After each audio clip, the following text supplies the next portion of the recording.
BFM Business. Vos placements, nos conseils, BFM Bourse. Guillaume Sommerer. On vous accompagne en direct bien sûr jusqu'à 18h, ça souffle fort dans beaucoup de régions françaises et sur les marchés aussi financiers figurez-vous, puisque c'était un petit coup de tabac là sur les marchés. Après la baisse d'hier assez nette à Wall Street, on continue de baisser, les indices américains sont encore en repli et à Paris le CAC 40 perd 1,7%, 7188 points.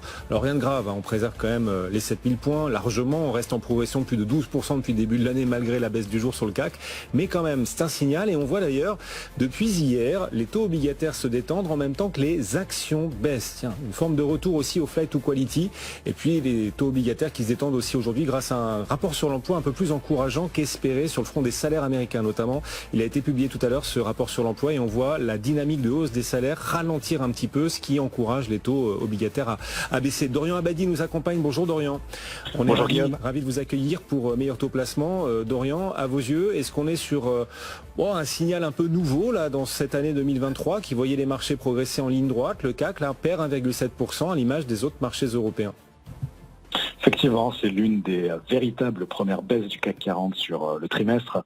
Rien de bien méchant pour autant, vous le rappeliez il y a quelques secondes, l'indice français reste en hausse de près de 12% sur ce début d'année. Alors c'est vrai que ce vendredi, ce sont principalement les difficultés de la banque américaine Silicon Valley Bank qui ont suscité ce regain d'inquiétude, qui ont accentué également les craintes liées à la remontée des taux d'intérêt.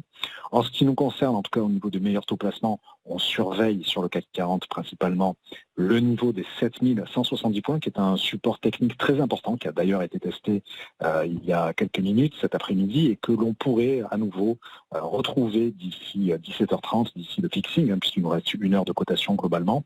Et par extension, mais plutôt pour le début de semaine prochaine, en cas de maintien de cette baisse, c'est bien sûr le niveau psychologique des 7000 points que l'on surveillera en priorité.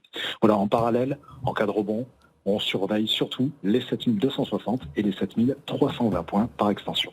Dorian Abadi pour Meilleur Taux Placement. Intéressant de regarder les seuils techniques tels que vous les identifiez.